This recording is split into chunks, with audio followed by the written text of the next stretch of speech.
Hello friends, welcome to my channel. Friends, अगर आपको मेरी वीडियोस अच्छी लगी तो प्लीज़ यार like comment and share. Please यार कमेंट कर दो। कमेंट बिल्कुल भी नहीं आ रहे हैं, लाइक भी नहीं आ रहे हैं, व्यूज़ तो क्या कहना। चलिए इन सब बातों को छोड़ते हैं और एफएफ की तरफ बढ़ते हैं। हम अपने एफएफ को देखते हैं आज क्या होता है। हमने देखा था वांगजी आ चुका था विंग के पास और विंग वांगजी से दूर ही था, थोड़ा बहुत मतलब दूर रहने की कोशिश कर रहा था, पर विंग के पास वांगजी अपना आने के लिए 100% एफर्ट लगा रहा था। और 11 साल बीत चुके थे जहाँ पर वांगजी विंग से मिला और मनाने के लिए आया था। अब हम आगे देखते हैं। विंग और आह्वान दोनों बातें कर रहे थे और वहाँ पे विंग कहता है मैं तुम्हारे लिए बनाता हूँ, रुक जाओ तुम अच्छे से खाना। तब आह्वान कहता है ठीक है, मतलब आप बनाओ। और ये कह के वो वांगजी के पास आता है और वांगजी के पास जाके कहता है गग्गा आप क्या मेरे साथ खेलोगे। तब वांगजी कहता है क्या तुम मेरे साथ खेलना है। तब जो आह्वान था वो कहता है हाँ मुझे आपके साथ खेलना है, आपको पता है आप मुझे बहुत पसंद हो, पता नहीं क्यों पर आप मुझे बहुत पसंद हो। तब वांगजी के फेस पे एक स्माइल आ जाती है और वांगजी कहता है कि हाँ मैं तुम्हारे साथ खेलूँगा। और ये कह के वो आइवान के साथ खेलने लगता है। और इधर जो विंग था वो अपना खाना वाना बना रहा था और खाना बनाते हुए वो घर के बाहर देखता है जहाँ पे आइवान वांगजी के साथ कितना ज़्यादा खुश है और वहाँ पे खेल रहा है। ये देख के विंग के भी फेस पे स्माइल आ गई थी कि सच में आइवान अपने फादर के साथ कितना ज़्यादा खुश है। और इधर जो वांगजी था अब विंग का सारा काम करने लगा था और ऐसे ही दिन बीतने लगे थे। रोज़ वांगजी विंग का सारा काम करता। हाँ स्टार्टिंग में 1-2 दिन उसे समझने में टाइम लगा कि विंग क्या क्या करता है। और जब वांगजी को सब कुछ पता चल गया तब वांगजी सारा काम कर दिया करता था विंग का। और इधर जो आइवान था वो अब पूछने लगा था कि गंगा आप अपने घर क्यों नहीं जाते, आप हमारे साथ क्यों रहते हो, यहाँ पर ग्रैनी के घर क्यों रहते हो गंगा, और हमारा काम क्यों करते हो आप क्या मेरी मम्मी की हेल्प करना चाहते हो, आप मेरे फ्रेंड हो इसलिए आप मेरी मम्मी की हेल्प करना चाहते हो ना। तब वांगजी आइवान को कुछ नहीं बताता था और वो कहता था कि हाँ मैं तुम्हारी मम्मी की हेल्प करना चाहता हूँ इसलिए मैं ये सब करता हूँ। और एक दिन ऐसे ही वो लोग नदी के किनारे थे और वहाँ पर जो वांगजी था वो विंग से बार बार माफ़ी मांग रहा था। तब जो विंग था वो चिल्लाता है और कहता है लैन वांगजी तुम्हारी प्रॉब्लम क्या है, मैंने तुम्हारी लाइफ को छोड़ दिया, तुम्हारी लाइफ से मैं इतनी दूर चला आया फिर भी तुम मेरी लाइफ में क्यों आना चाहते हो, मैं तुम्हारी लाइफ से बहुत दूर आ चुका हूँ फिर भी तुम मेरे पीछे क्यों पड़े हो लैन वांगजी। तब वांगजी नीचे बैठ जाता है और कहता है विंग मुझे माफ़ कर दो, जो भी हुआ तुम्हारे साथ प्लीज़ विंग मुझे माफ़ कर दो, मैं ये सब नहीं करना चाहता था, मेरी मजबूरी थी, मेरी मजबूरी को समझो। तब विंग कहता है तुम्हारी क्या मजबूरी थी मुझे बताओ, तुम जब तक मुझे बताओगे नहीं तब तक मैं तुम्हारी बातों पर कैसे विश्वास कर सकता हूँ। तब जो वांगजी था वो अपनी आंखों में आंसू लाता है और फिर उसके बाद वो कहता है कि मेरी शादी वेंचिंग से बहुत पहले हुई थी और जिस शादी के लिए मैं तैयार भी नहीं था, मेरी शादी वेंचिंग से ज़बरदस्ती करवाई गई थी। तब विंग हंसते हुए कहता ओह तुम्हारी शादी ज़बरदस्ती, सच में वांगजी तुम मुझे उल्लू नहीं बना सकते हो, तुम्हारी शादी ज़बरदस्ती हुई है। तब जो वांगजी था वो कहता है हाँ विंग मेरी शादी ज़बरदस्ती हुई है विंग, मुझे ज़बरदस्ती फोर्स किया गया था इस शादी के लिए, अगर मैं ये शादी नहीं करता तब मेरे क्लैन मेरा राज्य बर्बाद हो जाता। वेंचिंग ने धमकी दी थी और तुम्हें नहीं पता वेंचिंग के पास ब्लैक मैजिक है और उस ब्लैक मैजिक से वेंचिंग कुछ भी कर सकती है, कुछ भी, इसलिए हमें अपने घुटनों पर आना पड़ा था। तब विंग कहता है ये तुम क्या कह रहे हो, तुम जानते हो उस महल में मेरे साथ क्या क्या होता था, मुझे नौकरी की तरह ट्रीट किया जाता था, मुझे वहाँ पे सारे काम करने पड़ते थे और खाने के लिए कभी दिया जाता था कभी नहीं दिया जाता था। तब वांगजी कहता है ये तुम क्या कह रहे हो विंग। तब विंग कहता है हाँ मैं जो कह रहा हूँ वो सच कह रहा हूँ और ये सब कुछ तुम्हारी फर्स्ट वाइफ तुम्हारी जो क्वीन है वो करवाती थी, मुझे टॉर्चर करवाती थी, लेकिन मुझे कभी नहीं लगा था कि इतनी बड़ी सच्चाई होगी जिसकी वजह से वो मुझे टॉर्चर कराती है। मुझे तो लगता था कोई उसकी रंजिश है मुझसे जिसकी वजह से वो मुझे ऐसे ट्रीट करती है, पर मुझे नहीं पता था कि वो तो तुम्हारी वाइफ ही है और वो मेरी सौतन है जो मुझे ऐसे ट्रीट करती थी। तब वांगजी कहता है विंग मुझे माफ़ कर दो, मुझे इस बारे में नहीं पता था, मैं सच बता रहा हूँ, मुझे अगर इस बारे में थोड़ा सा भी आइडिया होता तो मैं कुछ करता। तो विंग कहता हाँ सच में तुम वांगजी कुछ करते।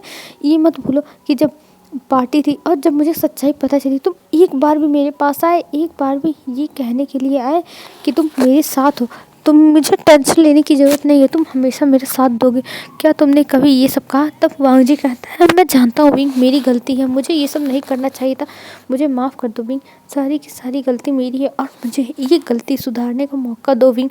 तब विंग कहता है वांग जी एक बार गलती करो फिर माफ़ी मांगो, ये कैसे चलेगा। तब वांग जी कहता है मैं जानता हूँ विंग, सब गलती मेरी है, बस मेरी है, मुझे माफ़ कर दो विंग, प्लीज़ विंग, मैं तुमसे बहुत प्यार करता हूँ, मैं तुमसे दूर नहीं रह सकता विंग, मुझे माफ़ कर दो। तब विंग कहता है वांग जी तुम पागल हो चुके हो, तुम्हें और कुछ कहने की ज़रूरत नहीं है, तुम यहाँ से जा सकते हो। तब जो वांग जी था वो बैठ जाता और कहता है नहीं विंग, मैं उस वेंचिंग को अपनी ज़िंदगी से निकाल के बाहर फेंक दूंगा, और मैं अभी तक इसी चीज़ पे काम कर रहा था, मैं वेंचिंग को अपनी लाइफ से निकालने के लिए कुछ भी कर सकता हूँ, और उस टाइम अगर मैंने तुम्हारा साथ दिया होता तब तुम्हारी जान पे खतरा आ जाता, और वेंचिंग तुम्हें मारने में कोई कसर नहीं छोड़ती, क्योंकि वेंचिंग एक साइको है, वो एक पागल औरत है, वो कुछ भी कर जाती विंग। तब विंग कहता है ओह तुम वेंचिंग को बचाने के लिए ये सब भी कहोगे वांग जी, ये तो बहुत बैड मैनर्स है। तब वांग जी कहता है विंग मैं झूठ नहीं बोल रहा हूँ, मैं सच कह रहा हूँ, मैं अगर तुम्हारे पास आता तो वो तुम्हें मार देती, और मैं ये नहीं देख सकता था, इसलिए मैंने सोचा कि मुझे तुमसे दूर ही रहना चाहिए, जिससे तुम्हारी जान बची रह सके। और ये कह के जो वांग जी था उसकी आंखों में आंसू आ जाते हैं, और वो थोड़ा थोड़ा रोने लगता है, और ये देख के विंग को बुरा लग रहा था कि वो क्या करे, उसे समझ में नहीं आ रहा है तो वो क्या करे, लेकिन वो कुछ भी नहीं कर सकता, उसे तो भाई वो क्या ही कर पाएगा, उसका दिल टूटा है, वो इतनी जल्दी कैसे माफ़ कर सकता है। तब विंग वहाँ से जाने लगता है। तब वांग जी कहता है विंग तुम कहाँ जा रहे हो। तब जो विंग था वो कहता है मुझे कुछ टाइम चाहिए, और ये कह के वो चला जाता है अपने घर, और घर जाने के बाद वो खाना बनाने लगता है, और खाना बनाते हुए कहता है मेरी लाइफ कैसे टर्न ले ली, मैं वहाँ से आया था कितने कष्ट में, मैं कितना परेशान था, और यहाँ पे आके मैंने अपनी नई लाइफ स्टार्ट की, और यहाँ पे अब वांग जी आ गया, और वांग जी अब मुझसे बार बार माफ़िया मांग रहा है, मैं क्या करूँ। और ये कहते हुए विंग वहाँ पे बैठ जाता है अपने सर को पकड़ के, और सोचने लगता है उसे क्या करना चाहिए, क्या उसे किसी से एडवाइस लेनी चाहिए, पर वो एडवाइस भी ले तो किससे ले, उसके पास तो कोई है भी नहीं, और वो फिर कभी भी जियान क्लैन तो गया ही नहीं, क्योंकि जो जियान चंद था उसने मना किया था कि तुम यहाँ मत आना, नहीं तो झगड़े हो जाएंगे, नहीं तो युद्ध हो जाएगा, इसलिए विंग उन लोगों से भी कभी भी कोई रिश्ता नहीं रखा, कोई नाता नहीं रखा, बस वो यहाँ पे अकेला रहता। और अब वांग जी आके कह रहा है उससे कि उसके साथ चले, तो विंग को समझ में नहीं आ रहा है विंग क्या करे, और विंग वहीं पे बैठे बैठे सोचने लगता है कि उसे क्या करना चाहिए, वो क्या करे, उसकी लाइफ में तो सब लोग बस पंगे ही लेके आते हैं, विंग यही सब सोच रहा था। पर थोड़ी देर बाद हमें दिखाते हैं विंग खड़ा होता है और कहता है तुझे कुछ ना कुछ तो करना ही होगा विंग, और वो अभी शांत हो गया था, अभी वो सोचता है अभी उसे कुछ नहीं करना है। और इधर जो विंग था वो खाना बनाता है शाम का, और फिर आइवान को चिल्ला के बुलाता है कि आइवान आके खाना खा लो। तब आइवान वांग जी को अपने साथ लेके आता और कहता है मम्मा मम्मा। तब जो विंग था वो कहता है हाँ आइवान क्या हुआ बेबी। तब जो आइवान था वो कहता है मम्मा देखो मैं अपने साथ गंगा को भी लाया हूँ, क्या आप गंगा को भी खाना दे सकती हो। तब जो विंग था वो कहता है बेबी उन्हें अपने घर जाके खाने दो ना, उन्हें यहाँ पे लेके क्यों आए हो। तब आइवान कहता है मम्मा पर इनका घर यहाँ कहाँ है, ये तो ग्रैनी के पास खाते हैं ना, और ये हमारे साथ एक दिन कर लेंगे लंच तो क्या हो गया, डिनर कर लेंगे तो क्या हो गया मम्मा। तब जो विंग था वो कहता है बेबी ऐसे नहीं करते, अंकल को हमारे साथ और लग सकता है। तब आइवान कहता है नहीं नहीं अंकल को कुछ और नहीं लगेगा मम्मा, मैंने अंकल से बात कर ली है, अंकल तैयार है हमारे साथ डिनर करने के लिए। तब विंग वांग जी को घूर घूर के देखने लगता है, और जो वांग जी था वो अपनी नज़रें चुरा रहा था, वो कुछ नहीं बोल रहा था। तब विंग कहता है अच्छा ठीक है लेके आ जाओ अंकल को, और ये कह के वो अंदर चला जाता है। और इधर आइवान खुश हो जाता है और कहता है अंकल आप मेरे साथ चलो, अब आप मेरे साथ बैठ के डिनर करोगे मेरे साथ आज, मुझे बहुत मज़ा आने वाला है। और ये कह के आइवान वांग जी को लेके अंदर चला जाता है, और विंग उसके सामने भी लाके एक बाउल रख देता है, और जो चॉपस्टिक थी वो भी लाके रख देता है। और फिर वो लोग अब खाना खाने लगते हैं, और पहली बार वांग जी विंग के हाथों का खाना खाया था, और सच में ये खाना बहुत ज़्यादा ही टेस्टी था। और वांग जी खाते हुए कहता है तुम तो खाना बहुत अच्छा बनाते हो। तब जो विंग था वो कहता है तारीफ़ करने की ज़रूरत नहीं है, मैं जानता हूँ कि मैं खाना अच्छा बनाता हूँ। तब जो आइवान था वो कहता है हाँ मुझे पता है मेरी मम्मा खाना बेस्ट बनाती है, इनके खाने बहुत अच्छे होते हैं अंकल आप खा के देखो गंगा। तब जो वांग जी था वो कहता है हाँ मैं खा के देख रहा हूँ, सच में आइवान ये खाने बहुत ज़्यादा ही टेस्टी है, मुझे पसंद है। तब आइवान कहता है मेरी मॉम की हाथों के खाने सबको पसंद आते हैं सबको, जितने लोग हैं ना सबको पसंद आता है। तब ये बात सुन के वांग जी के चेहरे पे एक स्माइल आ जाती है। वांग जी थोड़ी सी स्माइल देता है और जो विंग था वो जब से यहाँ पे वांग जी आया है उसके पास तब से वो वांग जी को हंसते मुस्कुराते देख रहा है। नहीं तो महल में विंग ने कभी भी वांग जी को ऐसे हंसते हंसते नहीं देखा है, हमेशा बस स्टिफ फेस लेके ही घूमते हुए देखा था। और आज मतलब जब से यहाँ पे आया तब से देख रहा है तो वो हैरान हो जाता है, क्या ये जो जो इंसान है जो हमेशा कोल्ड फेस लेके घूमता था, रूड इंसान था, वो हंस भी सकता है।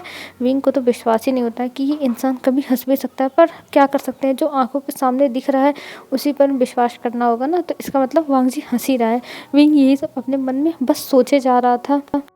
और फिर विंग और वांग जी का जो डिनर था वो सब खत्म होता है। फिर आइवान कहता है मम्मा मुझे नींद आ रही, मैं जा रहा हूँ सोने के लिए, मुझे बहुत नींद आ रही मम्मा, बहुत नींद।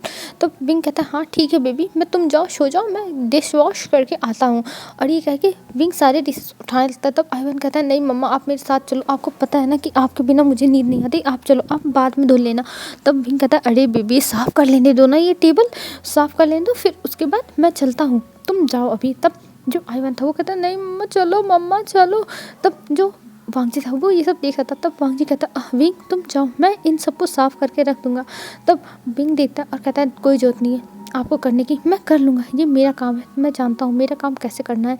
तब जो वांग जी था वो कहता विंग जिद मत करो, आइवान देखो नींद में उसकी आंखें बंद हो रही हैं और वो तुम्हारे साथ ही सोना चाहता है, तो तुम जाओ मैं कर लूँगा। तब जो विंग था वो कहता है आप किंग हो, आप ये सारे काम नहीं कर सकते हो। तब वांग जी कहता है विंग मैं सब कुछ करना जानता हूँ, मैं कर लूँगा।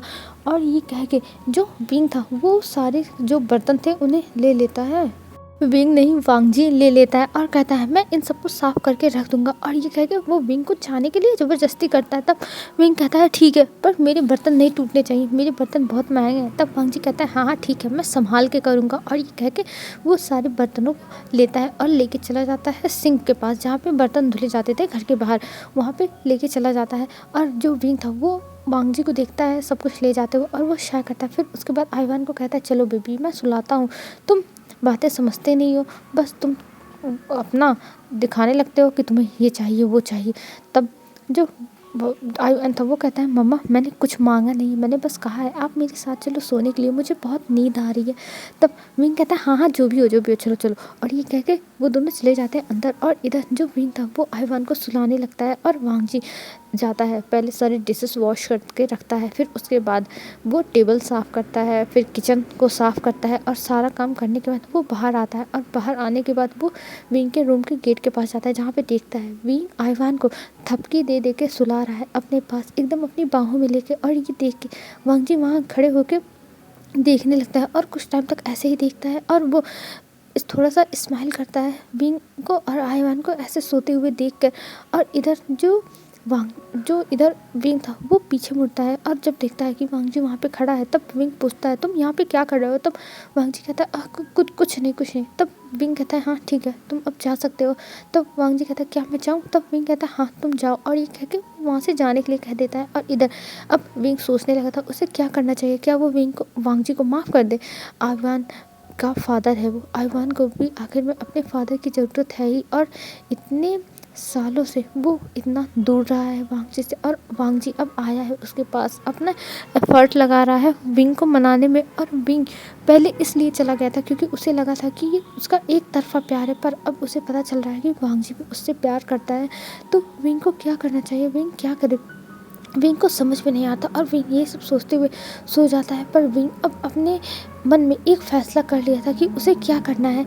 ये सोचने के बाद विंग सो गया था। अब हमें सीधा नेक्स्ट मॉर्निंग का सीन दिखाया जाता है। नेक्स्ट मॉर्निंग जो विंग था वो सो के उठता है और जब उठ के बाहर आता है तब देखता है सारे काम हो गए हैं। और ये देख के उसके चेहरे पे स्माइल आ जाता है। अब विंग को आदत पड़ गई कि वांग जी उसका काम कर देता है। फिर विंग जाता है और आइवान को उठाता है और कहता है चलो बेबी बात ले लो, तुम्हें बात लेना है ना। तब जो आइवान था वो कहता मम्मा मुझे थोड़ी देर और सोना है, मुझे सोना है, मुझे सोने दो।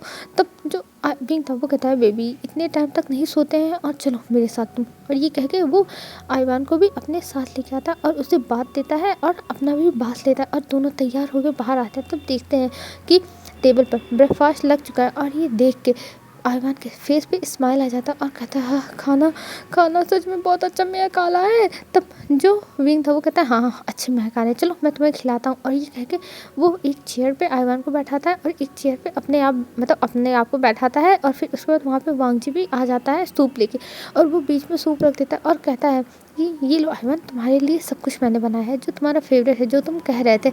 तब जो आयमान था वो कहता है हाँ मैं देख रहा हूँ, आप बहुत अच्छे हो गग्गा, आप बहुत अच्छा खाना बनाते हो। और ये कह के आयमान अब खाना स्टार्ट कर दिया था और वो खाते हुए कह रहा था वाह कितना टेस्टी है, कितना टेस्टी है। और ये देख के विंग और वांगजी के फेस पे स्माइल आ रही थी, क्योंकि जो आयवन था वो इतना ज़्यादा इंजॉय करते हुए उस खाने को खा रहा था कि क्या कहना। मतलब किसी इंसान का अगर मन भी ना हो कि वो ये खाना नहीं खाएगा, उसका मन नहीं है, लेकिन आयवन ऐसे खा खा के अपने फेस को अपने ऐसे बना रहा था, इतनी तरह तरह के फेस बना रहा था कि सामने वाले का भी मन कर दे कि हाँ वो भी एक बार टेस्ट करके देखे क्या सच में इतना ज़्यादा टेस्टी है।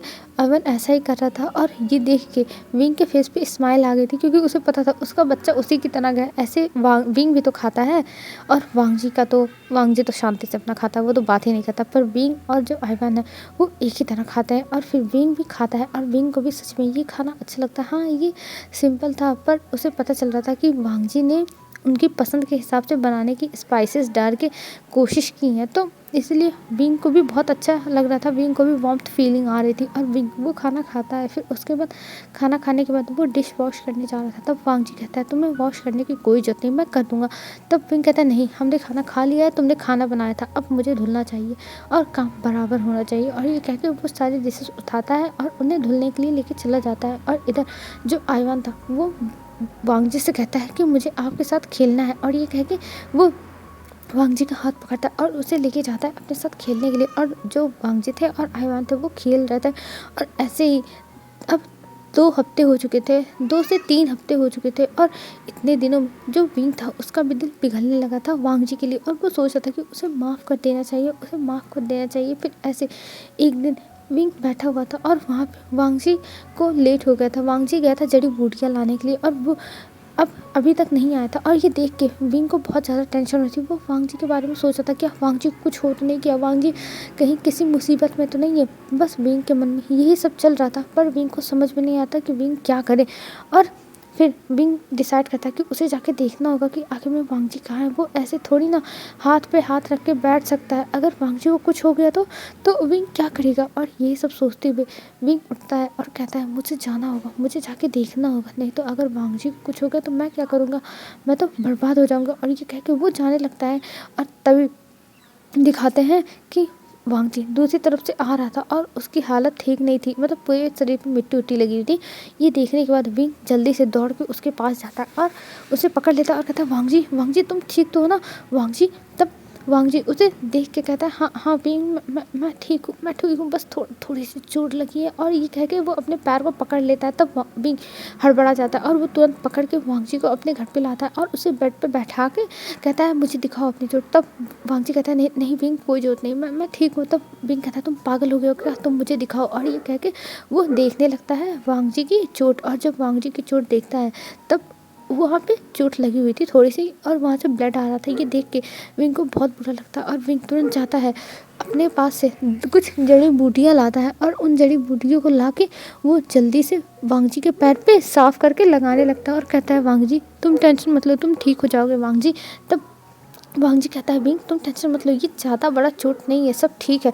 तब जो विंग था वो कहता है तुम चुप रहो, ये ज़्यादा बड़ा चोट नहीं है, ये बहुत बड़ा चोट है वांगजी, बहुत बड़ा चोट है, तुम ऐसा कैसे कर सकते हो, तुम्हें दर्द हो रहा होगा वांगजी, वांगजी तुम ऐसा कैसे कर सकते हो। तब वांगजी कहता है अरे विंग शांत हो जाओ, सच में मैं एकदम ठीक हूँ, तुम मेरी टेंशन मत लो। तब विंग कहता है तुम चुप रहो, मैं तुम्हारी टेंशन कैसे ना लूँ, मुझे तुम्हारी टेंशन हो रही समझे। और ये कह के वो वांगजी को घूरने लगता है और वांगजी हंस रहा था, वांगजी को ये सब अच्छा लग रहा था, जो विंग इतने केयर दिखा रहा था ये सब अच्छा लग रहा था वांगजी को। और वांगजी कहता हाँ विंग मैं ठीक हूँ, तुम मेरी टेंशन मत लो। तब विंग कहता है तुम चुप रहो और जो मैं कर रहा हूँ करने दो। फिर उसके बाद विंग अच्छे से दवा लगाता है, उसके हाथों पर दवा लगाता है, फिर उसके बाद जाता है खाना बनाता है और वांगजी को खिलाता है, आयवान को खिलाता है। फिर उसके बाद वांगजी वहाँ से उठ के जाने लगता है। तब विंग कहता है तुम कहाँ जा रहे हो। तब जो वांगजी था वो कह रहा है मैं जा रहा हूँ ग्रैनी के घर, वहीं वहीं मुझे सोना है ना। तब विंग कहता है कोई जरूरत नहीं, तुम आज यहाँ सो सकते हो। तब वांगजी कहता है क्या सच में?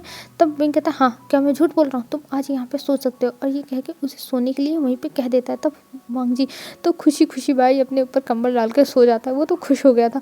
और इधर जो विंग था वो भी वांगजी को देख के एक छोटी सी स्माइल देता है। उसे भी अच्छा लग रहा था कि वांगजी उसके लिए कितना ज़्यादा एफर्ट लगा था। और आज तो विंग को पता चल गया कि अगर वांगजी को कुछ हो गया तो विंग की तो जान ही निकल जाएगी। और विंग कितना ज़्यादा ओवर थिंकिंग कर लिया था जब वांगजी को लेट हो गया था। अगर वांगजी टाइम से नहीं आता तो विंग क्या करता? विंग तो पागल हो जाता वांगजी को ढूंढने के चक्कर में।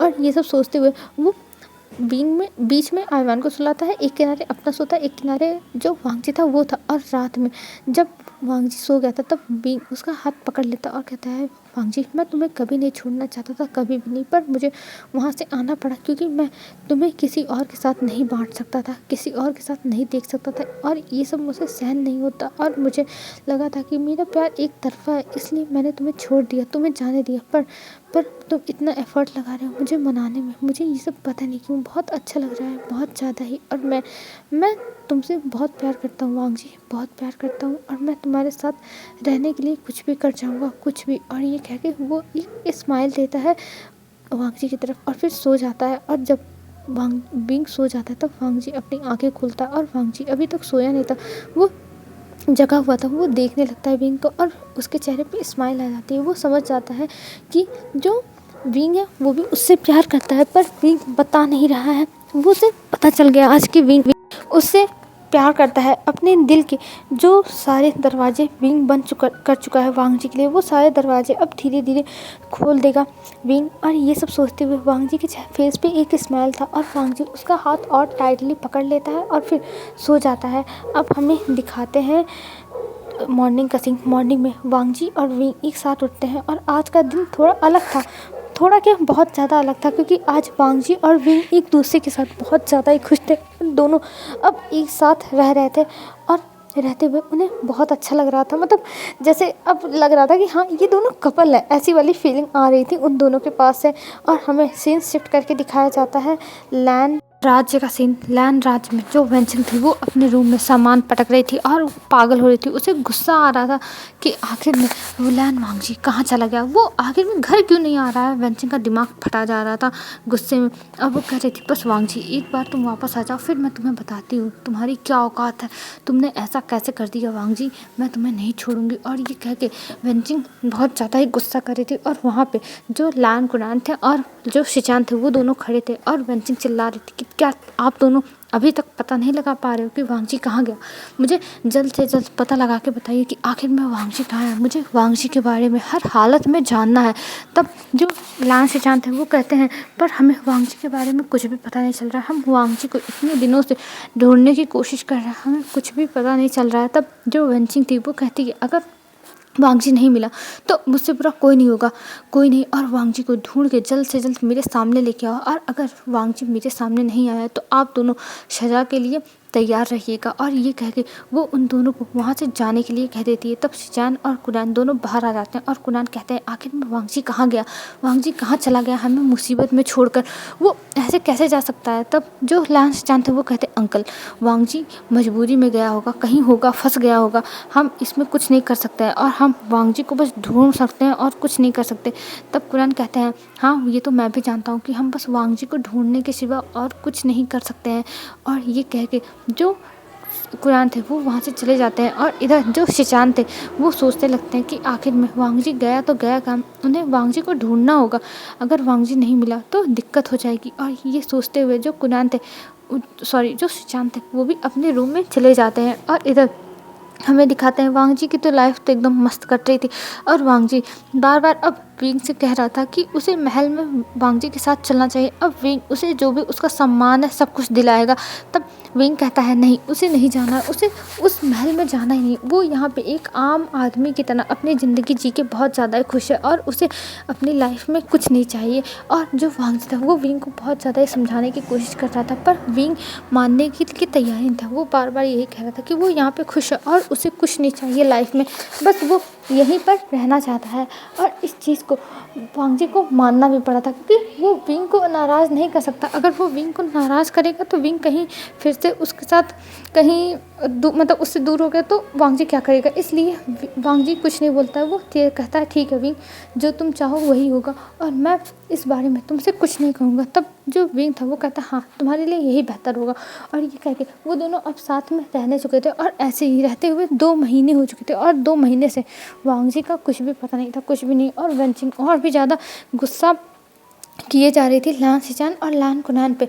और फिर ऐसे ही एक दिन जो वेनचिंग थी उसे पता चलता है कि वांग जी को हीलिंग में देखा गया है। ये सुन के वो तुरंत अपने सैनिकों से कहती है जाओ उसे पकड़ के ले आओ मेरे पास, चाहे जो हो जाए चाहे जैसे। और वो लान सिचान को भी भेज देती है और लान सिचान भी उन सिपाहियों के साथ चले जाते हैं वांग जी को पकड़ने के लिए। और जब लान सिचान वहाँ पर जाते हैं तब वो देखते हैं वांग जी को एक छोटे बच्चे के साथ घूमते हुए मार्केट में।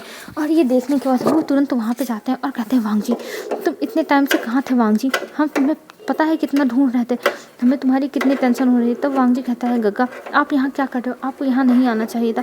तब सिचान कहते हैं वांग जी मैं तुम्हें ढूंढता हुआ आया हूँ और तुम्हें पता है वेनचिंग ने कितना त्रस्त मचा दिया है। वेनचिंग एकदम पागल हो गई है तुम्हारे लिए और वो कह रही है अगर तुम नहीं आए तो वो कुछ भी कर जाएगी, तुम्हें चलना होगा वांग जी।